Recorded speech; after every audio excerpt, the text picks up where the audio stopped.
Just saying. All right.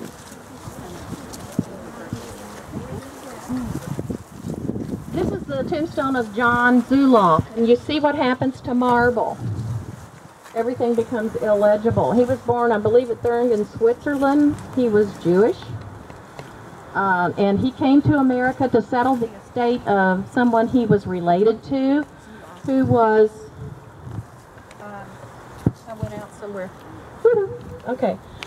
Mr. Fischli, also Jewish, also from Switzerland.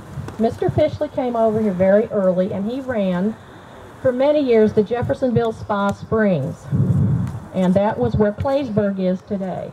So you know right there where Claysburg Towers and all the doctor's offices, that was the Spa Springs. It was mineral water. It stank. We have some of it at the museum if you'd like to come in and smell it. It's terrible. It smells like rotten eggs, but people drank that stuff back in the day.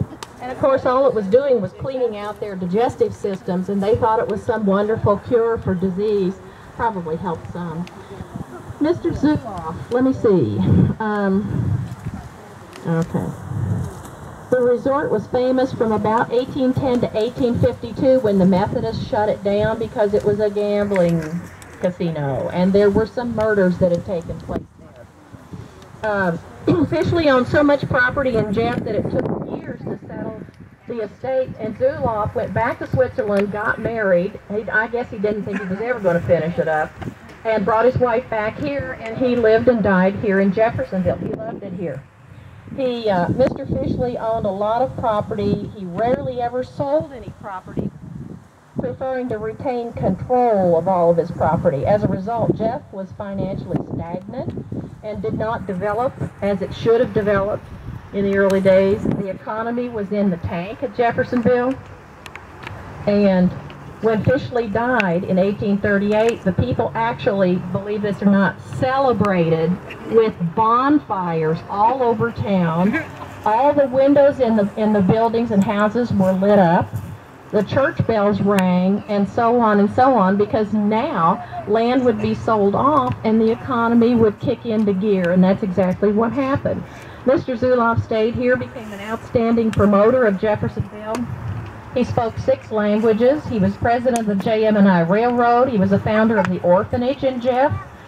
And when he died, unlike the tar fires and the celebrations on Fischli's death, Zulauf's casket went to the German church. Streets and sidewalks and the church were packed with both the poor people and the rich and influential, because Zulauf was universally loved. He treated everyone the same, no matter if they were a bum or a king.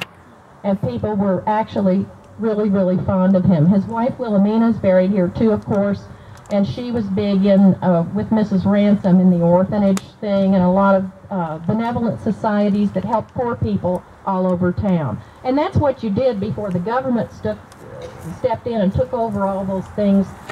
There were fraternal organizations that actually sold insurance to their members, so you could have firefighters fraternal organizations, you could have the Masonic fraternal organizations, the pipe fitters, whoever, Odd Fellows. That's what they all did. They sold insurance policies to their members, and when these members died or were killed, then they stepped in with the money to take care of the family. People helped each other. They didn't rely on the government to do it for them, and I think we were probably a lot better off then. Nowadays, we're all in the house exercising our thumbs and our keyboards and that sort of thing, and we don't see our neighbors. We may not even know who our neighbors are, and I think that's a little sad.